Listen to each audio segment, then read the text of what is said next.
말씀은 안디옥 교회라고 하는 이제 우리야 뭐 다 알고 있는 분들이 많겠지만 이제 성경에는 처음 나오는 이방인 교회의 이름이 등장을 합니다. 한번 따라서 할까요? 안디옥 교회.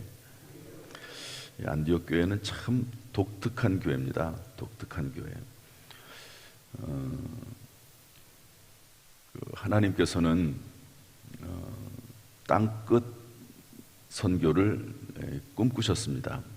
그래서 사도행전 1장 8절에서 너희가 성령을 받으면 예루살렘과 온 유대와 사마리아와 땅끝까지 이르러 증인이 될 것이다, 이렇게 말씀을 하셨는데, 이 말씀에 근거해서 예루살렘에서 대부흥이 일어나죠. 3,000명, 5,000명 회개하는 일들이 일어납니다. 그러다가 하나님은 예루살렘에만 머물러 있을 수 없으니까 그 복음이요, 그래서 스데반 사건을 일으켜서 그 복음이 유대와 사마리아와 또 땅끝까지 이르게 하시는데요, 그 땅끝 전도를 이루기 위해서 하나님은 사람을 선택하십니다. 제일 먼저 사람을 선택하시는데 그 사람이 누구냐면 사울이라고 하는 청년이죠. 나중에 사도 바울이 되는 인물입니다. 아주 열심히 특심하지요. 행동하는 지식인입니다. 보통 지식인들은 행동하는 것이 약할 수 있는데 이 사울이라고 하는 청년은요, 그 가말리엘의 문화생으로 최고의 학부를 나온 그런 사람이면서 행동하는 사람입니다. 그래서 처음에는 예수 믿는 사람들을 잡아 죽이려고 하다가 나중에 예수님을 만나고 복음을 전하는 사람이 되죠. 그래서 사람을 하나님 먼저 세우시고, 그 다음에 베드로를 통해서 고넬료와의 그 일을 통해서 이 세계 선교의 이론적 원리를 확립합니다. 그것은 뭐냐면 오직 믿음으로라고 하는 아주 중요한 원리를 세우시죠. 그래서 오직 믿음으로, 율법 더하기 믿음이 아니라 오직 믿음으로, 믿음 더하기 선행이 아니라, 선행이 너무너무 중요한 건 맞지만 구원은 오직 믿음으로라고 하는 어마어마한 중요한 이 전도와 선교의 원리를 확립시켜 주십니다. 그리고 안디옥 교회의 특징은 뭐냐면요, 이런 면에 있어서 그런 모든 일을 수행할 수 있는 전초적인 기지, 후원자 그룹이 안디옥 교회라는 겁니다. 이제 사도 바울이라고 하는 위대한 인물을 하나님이 세우셨어요. 이론적인 배경도 다 만드셨습니다. 그런데 누군가는 이 일을 할 수 있도록 도와야 되지 않겠습니까? 한 사람이 할 수 있는 일도 아니고 사도 바울이 할 수 있는 일도 아닙니다. 혼자서 할 수 있는 일이 아니죠. 그래서 안디옥 교회를 세워서 안디옥 교회에서 나중에 이제 선교사를 파송합니다. 그런 예가 없어요. 그냥 핍박이 일어나가지고 뿔뿔이 흩어져서 거기에서 이게 불꽃을 일으키고 그렇게 하게 됐지, 어떤 한 교회에서 중심이 돼가지고 선교사를 파송하고 또 뒤에서 선교사를 후원하고 하는 그런 일들은 없었거든요. 그런데 안디옥 교회가 그 첫 번째 일을 시작하는 겁니다. 안디옥 교회가 이 땅끝 전도에 있어서 아주 상당히 중요한 역할을 하고 있다는 것을 알 수가 있는 것이죠. 이제 제가 볼 때는 우리 교회가 그런 부분으로 결국에는 나아가야 되지 않을까 하는 생각을 해봅니다. 때가 된 것 같아요. 때가, 물론 시대마다 다 그런 때가 있습니다. 보니까요. 처음 이제 교회가 막 부흥할 때가 있거든요. 그러다가 스데반의 사건처럼 교회가 어려움을 당할 때가 있습니다. 그 어려움을 잘 극복하면서 오히려 하나님의 뜻을 분별하고 나아갈 방향을 확고하게 정해서 그렇게 나가게 되는 것을 알 수가 있는데요. 이 안디옥 교회가 그 중심에 서서 선교사를 파송하고 또 선교사를 후원하고 또 선교사가 일을 하고 다시 돌아오면 선교사를 치유하고 또 선교사를 쉴 수 있도록 안식할 수 있도록 배려해주고 하는 역할을 안디옥 교회가 했다 하는 것을 알 수가 있습니다. 우리 교회가 이제 이런 일들을 감당하는 교회가 될 수 있도록 여러분들이 힘쓰시고 기도할 수 있기를 주님의 이름으로 축복합니다. 이런 일을 해야 돼요. 안 하면 스데반의 사건처럼 교회에 그런 하나님의 뜻을 위해서 어떤 일이 일어날지 몰라요. 일단 우리가 그렇게 교훈을 받는 것이 맞다고 봅니다. 가정일도 마찬가지죠. 뭐 똑같지 않습니까? 가정에도 마땅히 우리가 하나님의 가정이라고, 하나님의 백성의 가정이라고 하면 하나님의 일을 마땅히 해야 되겠죠. 그런데 그냥 아무런 일도 하지 않아요. 아무런 일도. 그러면 하나님께서 그냥 놔두시진 않을 것 같아요. 그렇지 않습니까?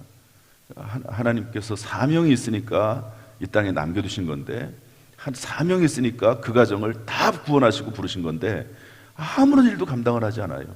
봉사도 하지 않고 하나님 앞에 마땅히 드려야 될 예물도 드리지 않고 죄 거룩한 사역을 위해서 그러지도 않고 뭐 기도의 자리에 나오지도 않고 그냥 억지로 그냥 주일날 한번 나와서 예배드리는 것으로 신앙생활을 다 했다고 생각을 하고 그런 모습을 가지고 있다고 하면 하나님이 답답하지 않으시겠습니까? 그리고 개인적으로 볼 때도 참 그런 인생을 하나님께서 귀하다고 스스로 생각하기에 인생을 잘 살았다, 내가 하나님의 백성, 하나님의 자녀로서 인생을 잘 살았다, 이렇게 말할 수도 없는 것 아니겠습니까?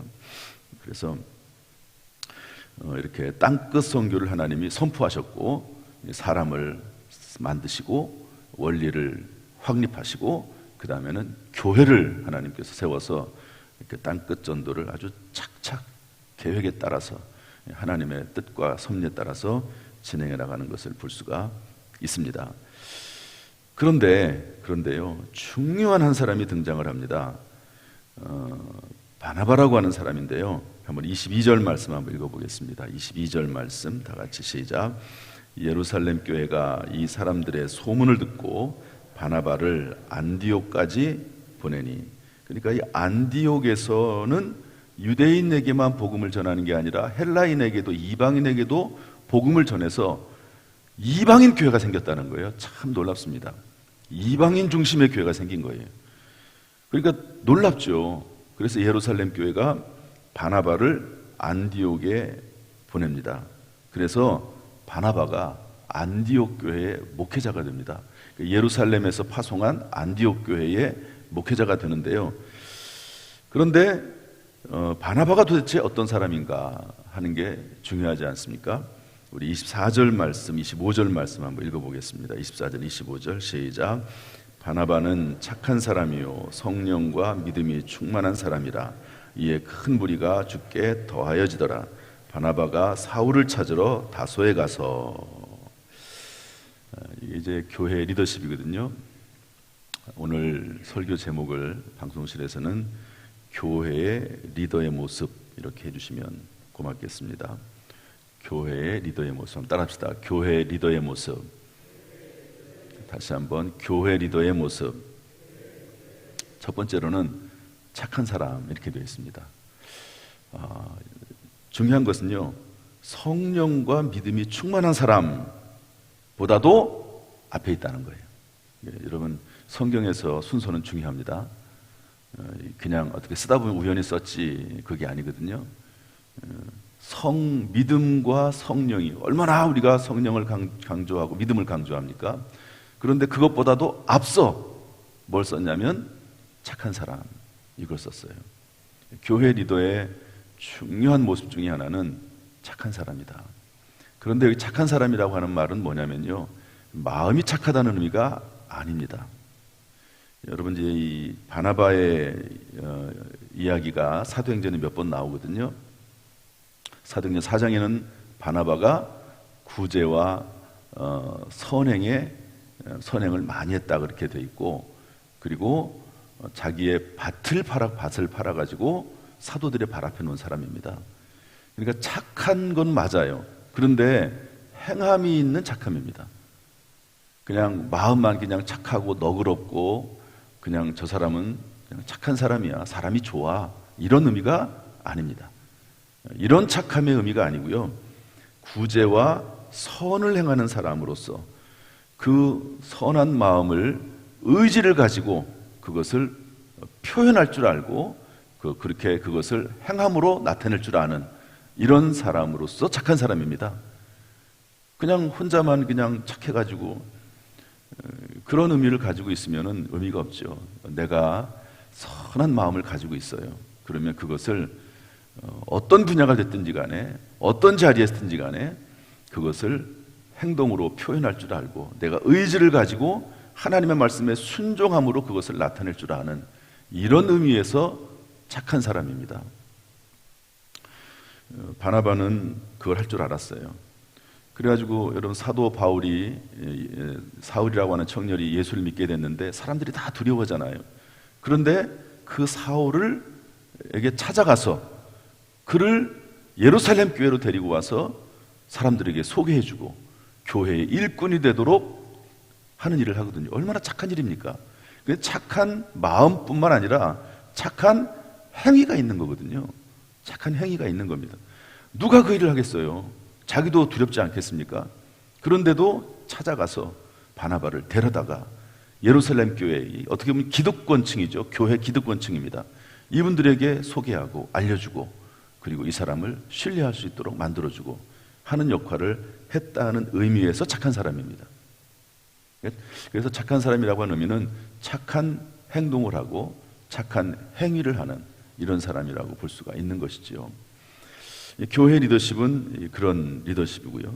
그리고 나서 나오는 말씀이 뭐냐면 성령과 믿음이 충만한 사람. 여기 충만하다는 것은 아주 가득 찼다는 의미도 있지만 성경 원어적인 의미로 뭐냐면 의미는 지배를 받다, 영향력 아래에 있다, 이런 의미를 가지고 있습니다. 한번 따라합시다. 지배를 받다, 영향력 아래에 있다. 그러니까 믿음의 지배를 받고 성령의 지배를 받는다, 이런 의미거든요. 그러니까 자기 마음대로 하지 않고 어떤 분들은 신앙이 막 깊어지고 막 좋아지고 이러면서 고집이 세지는 사람들이 있어요. 그 신앙이 좋아지는 게 아닙니다. 오히려 신앙이 좋아지면 좋아질수록 로마서 15장 말씀 보면 믿음이 강한 사람은 믿음이 약한 사람을 돌아보고 믿음이 약한 사람을 돌아볼 줄 아는 거죠. 그래서 믿음의 지배를 받고, 믿음의 지배를 받는다는 말은 성경의 지배를 받는다는 말이에요. 성경 말씀에 근거해서 성령의 지배를 받고 성령의 인도하심에 따르고 순종할 줄 알고 그런 모습입니다. 이런 말씀은 일단 생략을 하고요. 그 다음에 하나가 더 있는데 바나바가 사울을 찾으러 다소에 가서, 바나바는 이미 사울을 데려다가 예루살렘 교회에 소개한 적이 있는데 이제 안디옥 교회에 데리고 옵니다.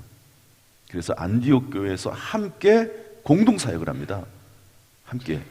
참 이것도 놀라워요. 이 교회 리더로서 바나바는 착한 사람이고 착한 일을 하는 사람이고 성령과 믿음이 충만해서 성령과 믿음의 지배를 받는 사람이고 쓸만한 사람, 인재가 있으면요 그를 데려다가 함께 일할 수 있는 사람, 그 사람이 바나바였다 하는 것을 알 수가 있습니다. 참 귀한 일이고 교회에 이런 분들이 정말 많이 필요하고 교회 리더는 이런 사람이 돼야 된다. 함께 일할 줄 아는 사람이 돼야 된다 하는 것을 알려주고 있습니다. 이랬더니 어떻게 됐습니까? 26절 보면 비로소 제자들이 안디옥에서 비로소 그리스도인이라 일컬음을 받게 되었더라. 그리스도인이라는 말이 처음 나옵니다. 이제는 하나님의 백성 이런 말들이 나왔는데 이제는 그리스도인, 완전 이 사람은 그리스도인이야. 좀 옛날에 우리나라에서 비꼬는 말로 예수쟁이라고 하는 말이 있어요. 예수쟁이. 저 사람은 예수쟁이야. 예수밖에 몰라. 이런 사람이란 말이 어디서 나왔다고요? 안디옥 교회에서 처음 나옵니다. 참 귀중한 일들이 일어나게 되는 거죠.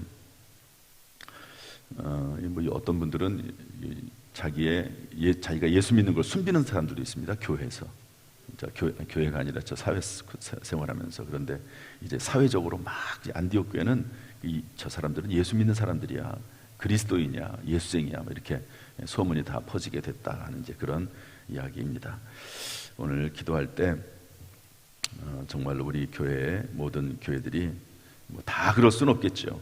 그러나 교회에 맡으신 분들, 중직자들, 또 교사들, 또 위원회, 또 구역, 뭐 얼마나 많습니까? 다음 세대 교사들, 이런 분들이 바나바처럼 이렇게 착한 일을 행하고 성령과 믿음의 지배를 받고 또 함께 이렇게 일할 수 있는, 조금 늦게 가더라도 함께 가는 게 좋습니다. 따라서 합시다. 늦게 가더라도 함께 가는 게 좋다. 늦게 가더라도 교회는, 세상은 그렇지 못해요. 세상은 그렇게 하면 망합니다. 제가 보니까 서생은요, 빨리 가야 돼요. 참 쉽지 않은 것 같아요. 워낙 세상이 빠르니까. 그러나 교회는 그렇지 않습니다. 성령의 인도하심에 따라 막 빨리 가야 될 때도 물론 있지만, 즉각적으로 순종하는 것도 맞지만, 그러나 일단 기본적인 원칙은 조금 늦더라도 함께 가는 것, 이것이 중요하다는 것을 알 수가 있습니다. 이런 교회가 될 수 있도록 이 새벽에 기도하기를 바라고, 기도할 때마다 하나님께서 역사하실 줄로 믿습니다.